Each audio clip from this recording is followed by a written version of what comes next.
Banyak yang mengalami hambatan transportasi akibat infrastruktur jalan-jalan yang digunakan oleh rakyat tidak diperhatikan dengan baik. Jalan-jalan tersebut banyak mengalami kerusakan dan lambat dalam perbaikannya oleh pemerintah.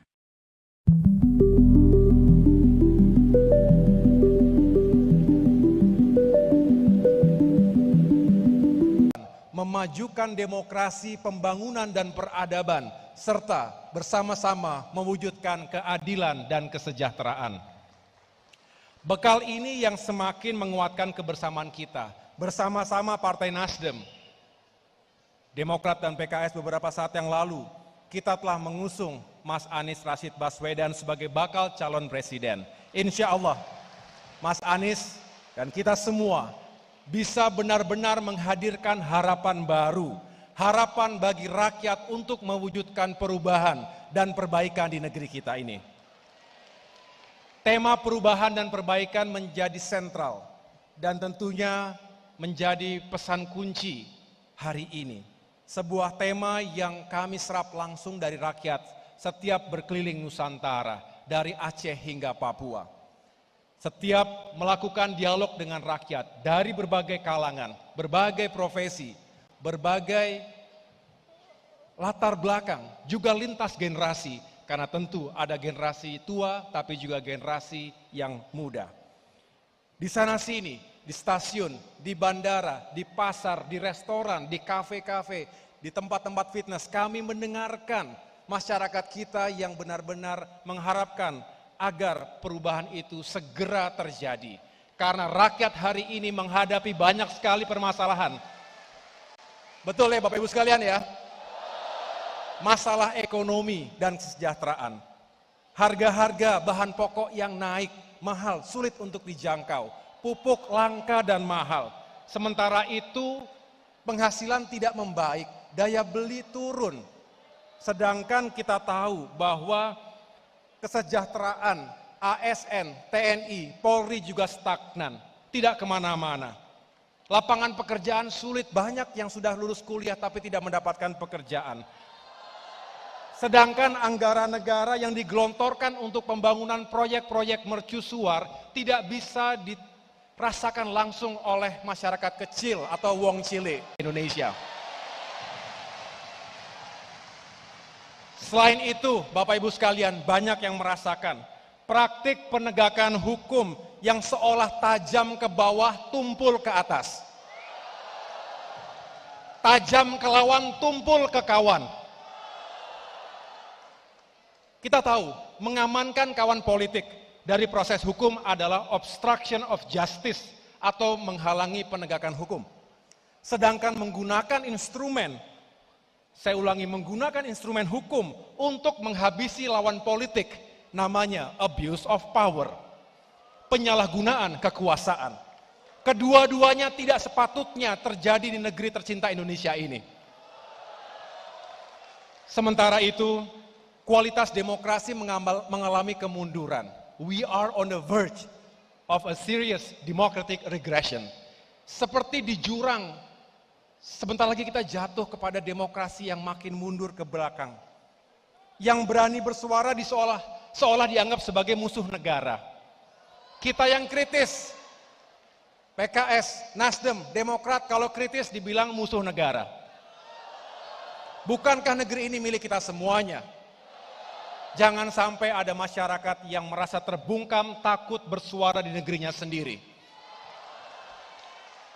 Kita juga tidak ingin kebencian, polarisasi dipelihara, menganga, sengaja dilancarkan hanya untuk kepentingan politik semata.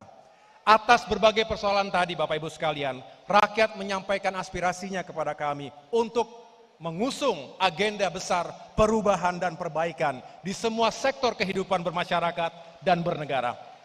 Khususnya di bidang ekonomi dan kesejahteraan rakyat, di bidang penegakan hukum dan keadilan, serta di bidang demokrasi dan kebebasan sipil.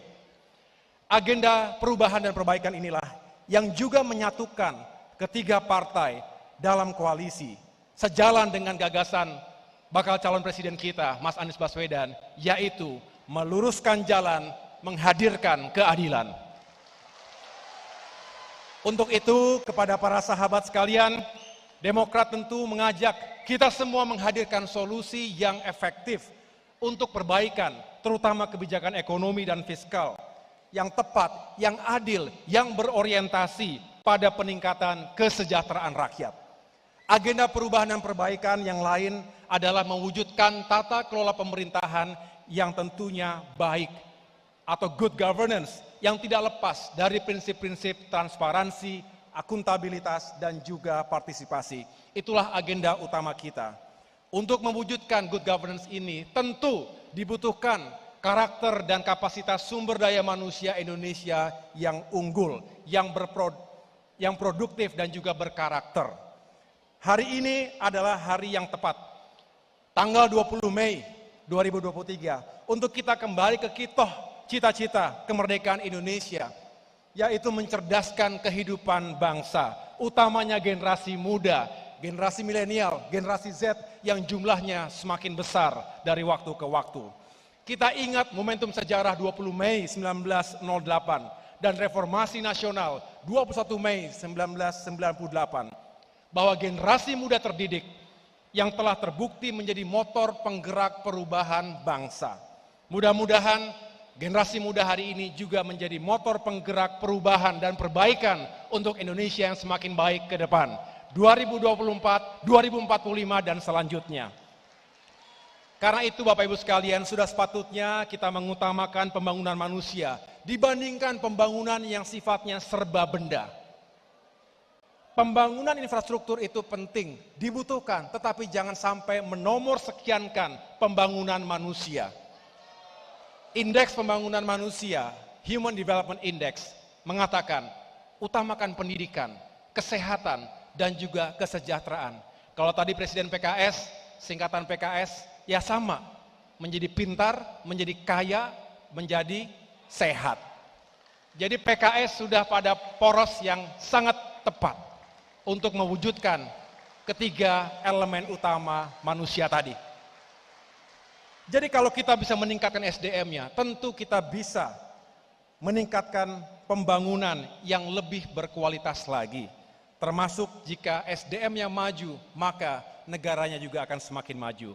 Bapak Ibu yang saya muliakan, pintu untuk melakukan perubahan dan perbaikan tadi terbuka dalam pemilu 2024 mendatang.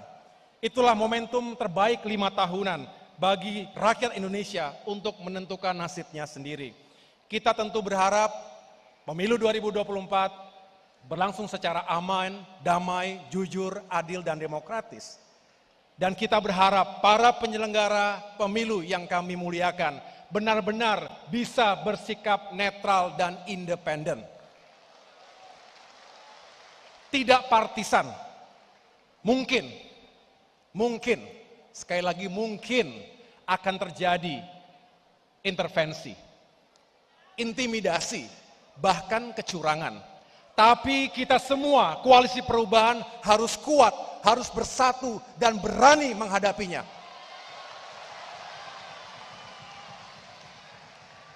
Who dares wins. Siapa yang berani akan menang. Tapi keberanian tidak lahir begitu saja. Keberanian lahir dari hati yang bersih, tulus, dan ikhlas. Oleh karena itu, kami hormat dan mengucapkan terima kasih kepada Ketua Majelis Syuro PKS, Habib Salim Segaf Al-Jufri, yang baru saja kemarin, mengingatkan kita semua bahwa segala keberhasilan itu terletak pada hati yang bersih. Berikhtiarlah dengan tulus dan ikhlas, berkompetisilah dengan sehat, dengan tetap mengutamakan persatuan dan keutuhan bangsa. Mudah-mudahan saya tidak salah mengutip kalimat bijak beliau pada sholat Jumat kemarin. Akhirnya, kami sekali lagi mengucapkan Dirgahayu PKS. Semoga di usianya yang ke-21 tahun ini, PKS semakin maju dan sukses. Mari bersama-sama kita gelorakan, kita bangkitkan energi perubahan dan perbaikan ini. Dan akhirnya saya ingin menutup dengan pantun. Karena tadi saya dibisik oleh Sespri, jangan sampai lupa pantunnya. Karena Presiden PKS itu ahli pantun.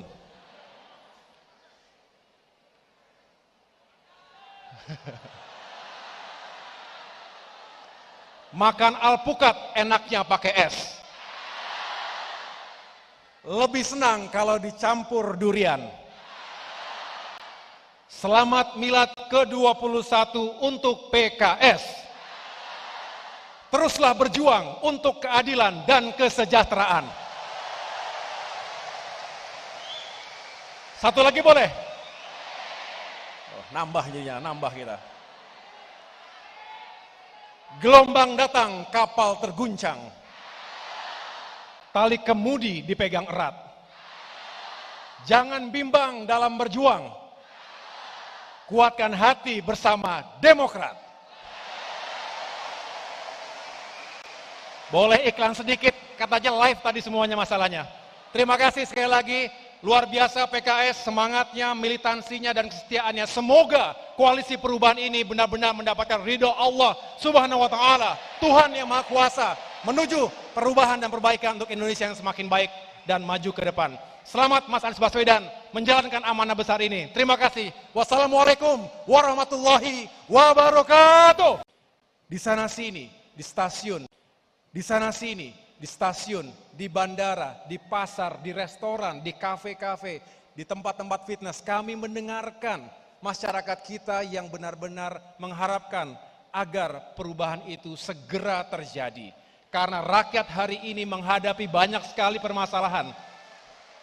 Betul ya Bapak Ibu sekalian ya? Masalah ekonomi dan kesejahteraan. Harga-harga bahan pokok yang naik, mahal, sulit untuk dijangkau. Pupuk langka dan mahal. Sementara itu penghasilan tidak membaik, daya beli turun. Sedangkan kita tahu bahwa kesejahteraan ASN, TNI, Polri juga stagnan, tidak kemana-mana. Lapangan pekerjaan sulit, banyak yang sudah lulus kuliah tapi tidak mendapatkan pekerjaan. Sedangkan anggaran negara yang digelontorkan untuk pembangunan proyek-proyek mercusuar tidak bisa dirasakan langsung oleh masyarakat kecil atau wong cilik. Praktik penegakan hukum yang seolah tajam ke bawah tumpul. Ketua Umum Partai Demokrat Agus Harimurti Yudhoyono atau AHY membandingkan ekonomi dan kesejahteraan era pemerintahan SBY dengan kondisi saat ini. Ia mengklaim pada masa pemerintahan sang ayah yakni Presiden Susilo Bambang Yudhoyono, pertumbuhan ekonominya baik sehingga bisa meningkatkan kesejahteraan rakyat. Hal itu diungkapkan oleh AHY dalam diskusi daring melalui Twitter Space pada Rabu malam 24 Mei 2023. Ia memberikan komentar terkait dengan ekonomi dan kesejahteraan rakyat sampai saat ini. Menurutnya, 9 tahun terakhir ekonomi Indonesia terus menghadapi tantangan dan permasalahan. Terlebih selama 2 tahun Indonesia mengalami masalah yang luar biasa akibat pandemi COVID-19. Meski begitu, secara fundamental sebelum pandemi ekonomi di Indonesia juga menghadapi sejumlah permasalahan. Menurutnya, pertumbuhan ekonomi kini terjadi pelambatan. Hal itu ia katakan pertumbuhan ekonomi tidak setinggi dulu pada tahun 2004 hingga tahun 2014 ketika Presiden SBY memimpin Indonesia. Lebih lanjut, ia menambahkan kesejahteraan rakyat juga meningkat pada saat itu. Karena pendapatan per kapita juga bisa ditingkatkan secara signifikan, hampir 400% dari periode 2004 hingga 2014. Sehingga menurutnya pertumbuhan ekonomi yang tinggi ditopang dengan berbagai faktor yang dominan, termasuk konsumsi rumah tangga dan daya beli yang terjaga dengan baik. Di sisi lain, utang Indonesia terus membengkak, lebih dari 7.800 triliun. Bertambah lebih dari 5.000 triliun sejak 8 tahun yang lalu. Jauh di atas keamanan fiskal negara kita. Para tokoh nasional, termasuk Pak Yusuf Kalla, mengingatkan siapapun presidennya ke depan, siapapun yang akan memerintah ke depan, akan terbebani dengan utang yang sangat berat. Jadi Mas Anies Baswedan, ini merupakan tantangan terbesar nanti, jika insya Allah Tuhan menakdirkan Mas Anies menjadi Presiden Republik Indonesia. Karena itu Bapak Ibu sekalian, sudah sepatutnya kita mengutamakan pembangunan manusia dibandingkan pembangunan yang sifatnya serba benda. Pembangunan infrastruktur itu penting, dibutuhkan, tetapi jangan sampai menomor sekiankan pembangunan manusia. Indeks pembangunan manusia, Human Development Index, mengatakan utamakan pendidikan, kesehatan, dan juga kesejahteraan. Kalau tadi Presiden PKS, singkatan PKS, ya sama, menjadi pintar, menjadi kaya, menjadi sehat. Jadi PKS sudah pada poros yang sangat tepat untuk mewujudkan ketiga elemen utama manusia tadi. Jadi kalau kita bisa meningkatkan SDM-nya, tentu kita bisa meningkatkan pembangunan yang lebih berkualitas lagi. Termasuk jika SDM-nya maju, maka negaranya juga akan semakin maju. Pembangunan infrastruktur tax on location, tol, pada masa pemerintahan Presiden Joko Widodo, dinilai Ketua Umum, Ketum, Partai Demokrat Agus Harimurti Yudhoyono, AHY, tidak tepat sasaran. AHY mempertanyakan jumlah masyarakat Indonesia yang menggunakannya. Menurut AHY pembangunan infrastruktur memang harus, tetapi harus tepat sasaran. Menurut AHY banyak yang mengalami hambatan transportasi, akibat infrastruktur jalan-jalan yang digunakan oleh rakyat tidak diperhatikan dengan baik. Jalan-jalan tersebut banyak mengalami kerusakan dan lambat dalam perbaikannya oleh pemerintah.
Tentu ada banyak pertemuan visi kebangsaan di antara kita yang menjadi bekal bagi upaya menjaga persatuan dan kesatuan, memajukan demokrasi, pembangunan dan peradaban, serta bersama-sama mewujudkan keadilan dan kesejahteraan.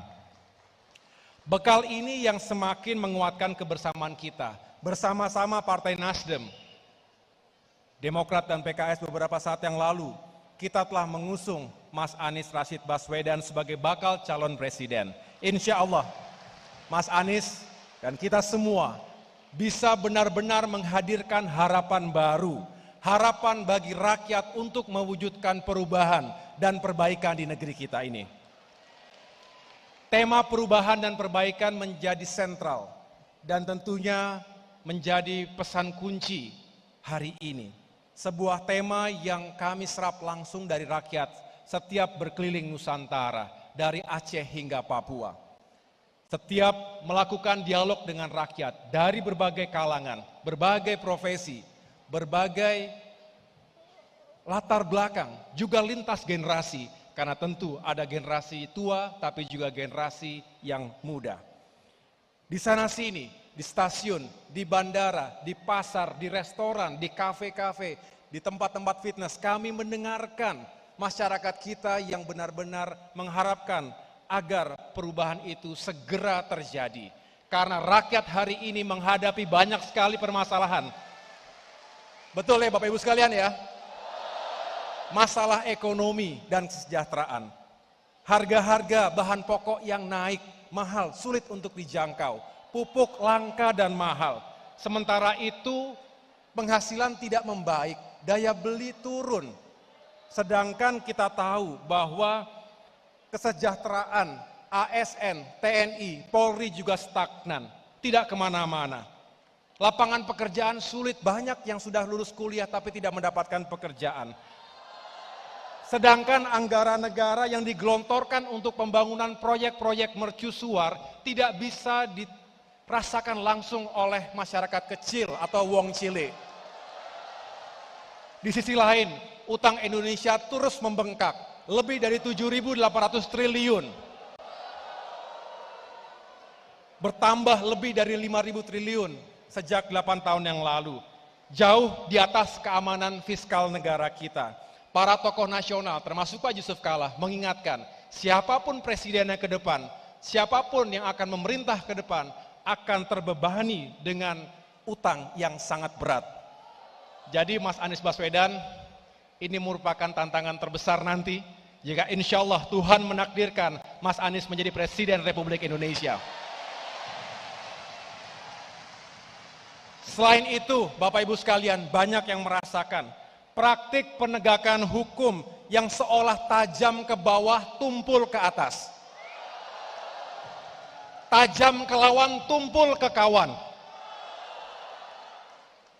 Kita tahu, mengamankan kawan politik dari proses hukum adalah obstruction of justice atau menghalangi penegakan hukum.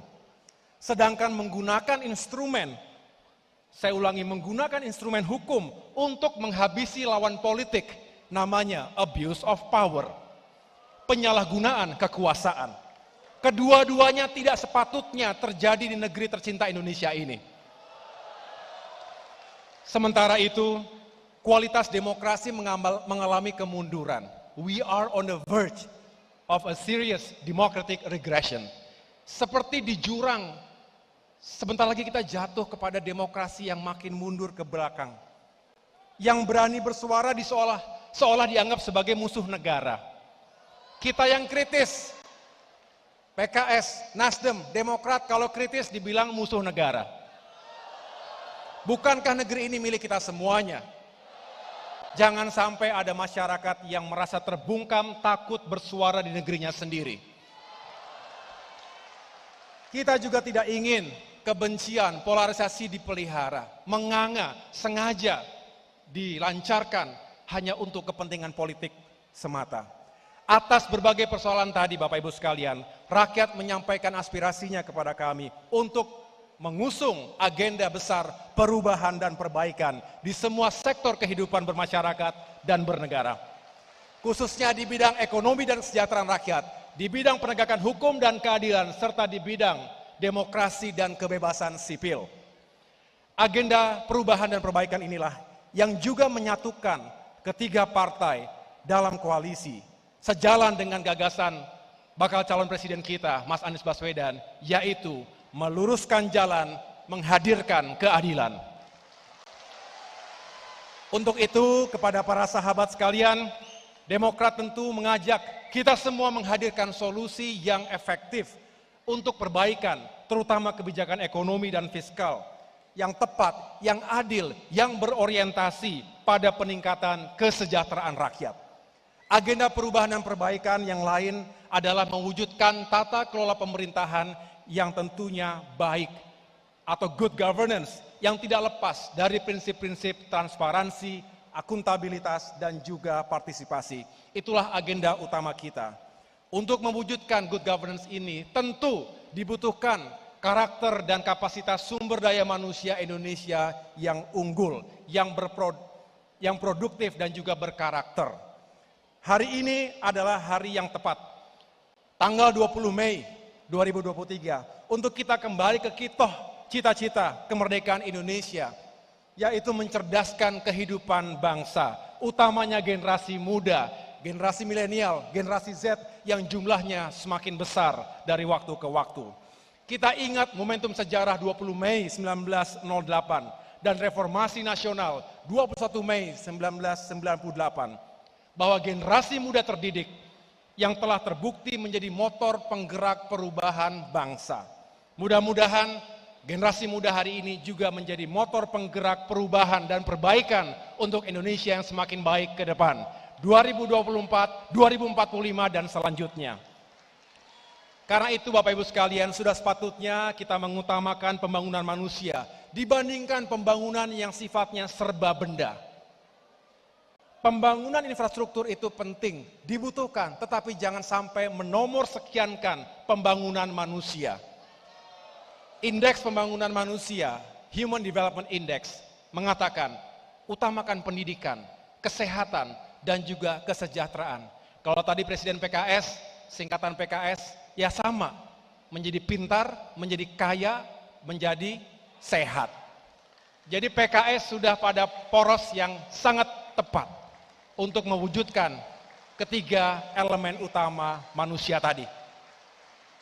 Jadi kalau kita bisa meningkatkan SDM-nya, tentu kita bisa meningkatkan pembangunan yang lebih berkualitas lagi.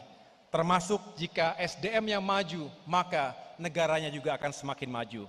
Bapak Ibu yang saya muliakan, pintu untuk melakukan perubahan dan perbaikan tadi terbuka dalam pemilu 2024 mendatang. Itulah momentum terbaik 5 tahunan bagi rakyat Indonesia untuk menentukan nasibnya sendiri.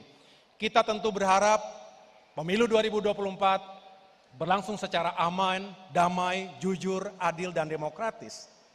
Dan kita berharap para penyelenggara pemilu yang kami muliakan benar-benar bisa bersikap netral dan independen. Tidak partisan. Mungkin,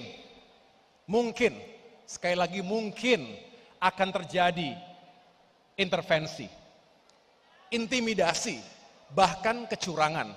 Tapi kita semua, koalisi perubahan harus kuat, harus bersatu dan berani menghadapinya. Who dares wins. Siapa yang berani akan menang. Tapi keberanian tidak lahir begitu saja. Keberanian lahir dari hati yang bersih, tulus, dan ikhlas. Oleh karena itu, kami hormat dan mengucapkan terima kasih kepada Ketua Majelis Syuro PKS, Habib Salim Segaf Al-Jufri, yang kemarin, baru saja kemarin, mengingatkan kita semua bahwa segala keberhasilan itu terletak pada hati yang bersih. Berikhtiarlah dengan tulus dan ikhlas, berkompetisilah dengan sehat, dengan tetap mengutamakan persatuan dan keutuhan bangsa. Mudah-mudahan saya tidak salah mengutip kalimat bijak beliau pada sholat Jumat kemarin. Akhirnya, kami sekali lagi mengucapkan Dirgahayu PKS. Semoga di usianya yang ke-21 tahun ini, PKS semakin maju dan sukses. Mari bersama-sama kita gelorakan, kita bangkitkan energi perubahan dan perbaikan ini. Dan akhirnya saya ingin menutup dengan pantun. Karena tadi saya dibisik oleh Sespri, jangan sampai lupa pantunnya. Karena Presiden PKS itu ahli pantun.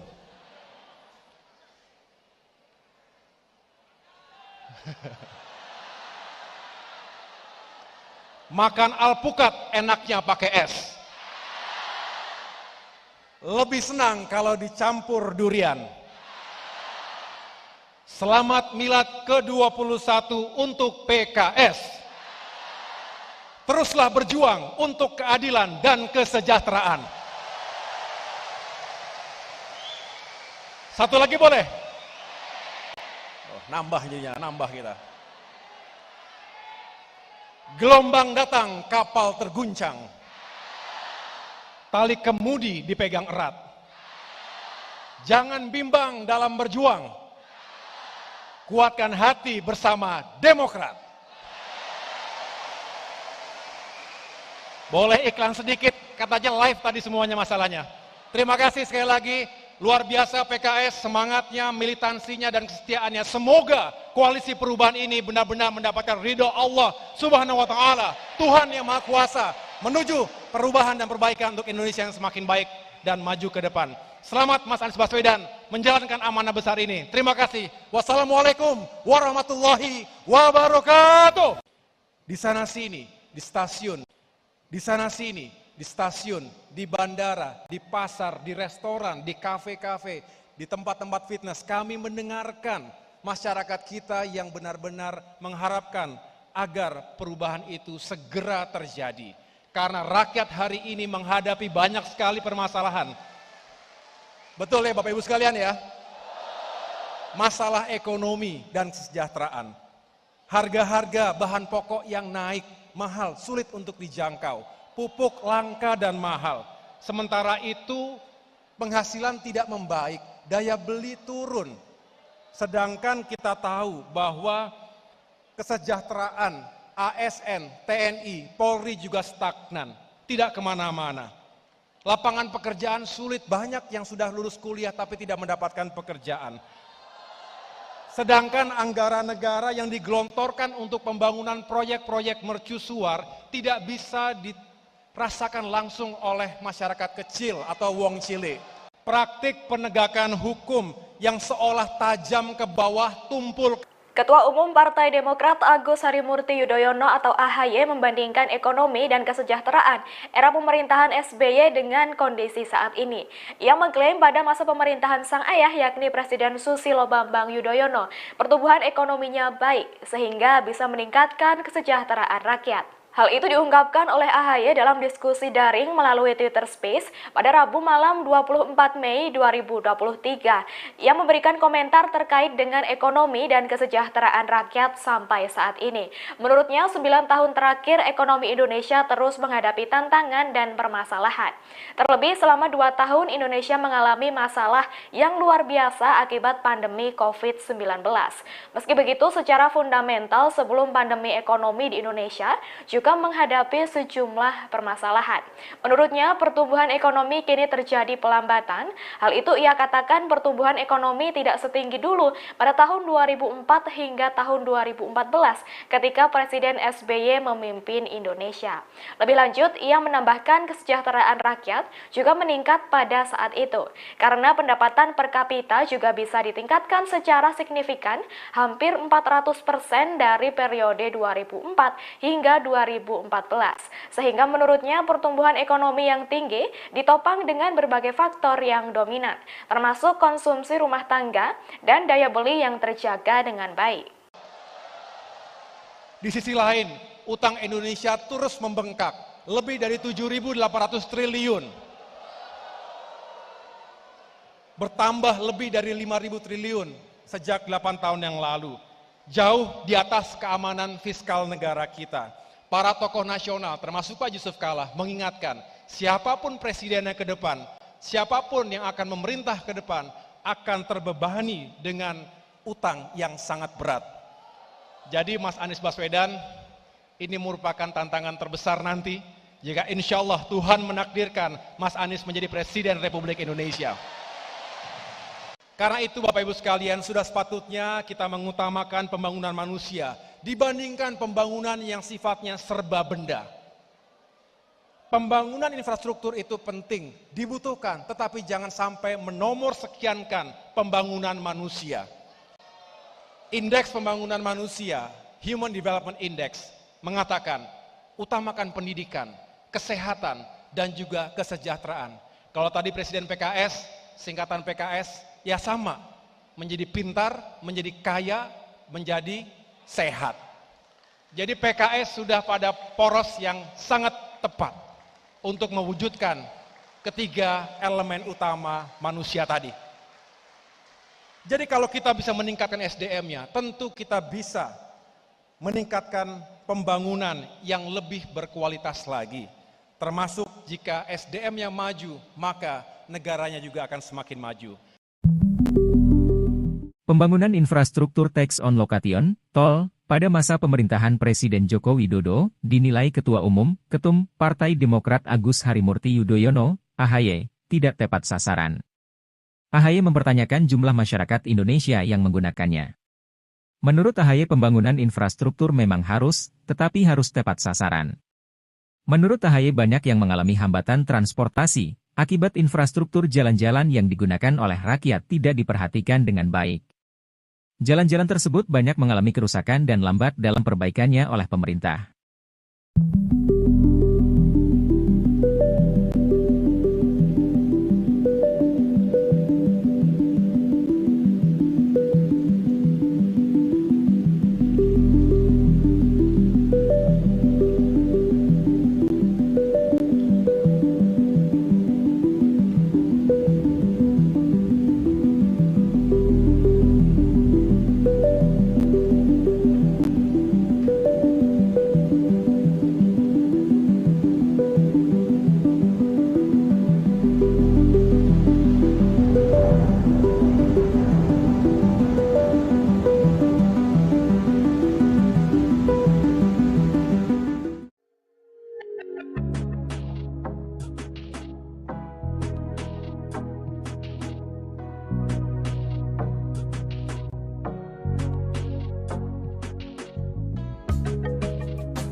Tentu ada banyak pertemuan visi kebangsaan di antara kita yang menjadi bekal bagi upaya menjaga persatuan dan kesatuan, memajukan demokrasi, pembangunan dan peradaban, serta bersama-sama mewujudkan keadilan dan kesejahteraan. Bekal ini yang semakin menguatkan kebersamaan kita, bersama-sama Partai Nasdem, Demokrat dan PKS beberapa saat yang lalu, kita telah mengusung Mas Anies Rashid Baswedan sebagai bakal calon presiden. Insya Allah, Mas Anies dan kita semua bisa benar-benar menghadirkan harapan baru, harapan bagi rakyat untuk mewujudkan perubahan dan perbaikan di negeri kita ini. Tema perubahan dan perbaikan menjadi sentral dan tentunya menjadi pesan kunci hari ini. Sebuah tema yang kami serap langsung dari rakyat setiap berkeliling Nusantara. Masalah ekonomi dan kesejahteraan. Harga-harga bahan pokok yang naik, mahal, sulit untuk dijangkau. Pupuk langka dan mahal. Sementara itu penghasilan tidak membaik, daya beli turun. Sedangkan kita tahu bahwa kesejahteraan ASN, TNI, Polri juga stagnan. Tidak kemana-mana. Lapangan pekerjaan sulit, banyak yang sudah lulus kuliah tapi tidak mendapatkan pekerjaan. Sedangkan anggaran negara yang digelontorkan untuk pembangunan proyek. Di sisi lain, utang Indonesia terus membengkak.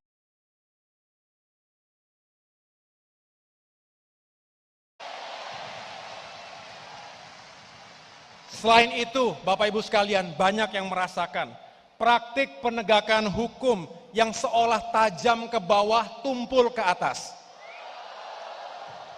Tajam ke lawan, tumpul ke kawan. Kita tahu, mengamankan kawan politik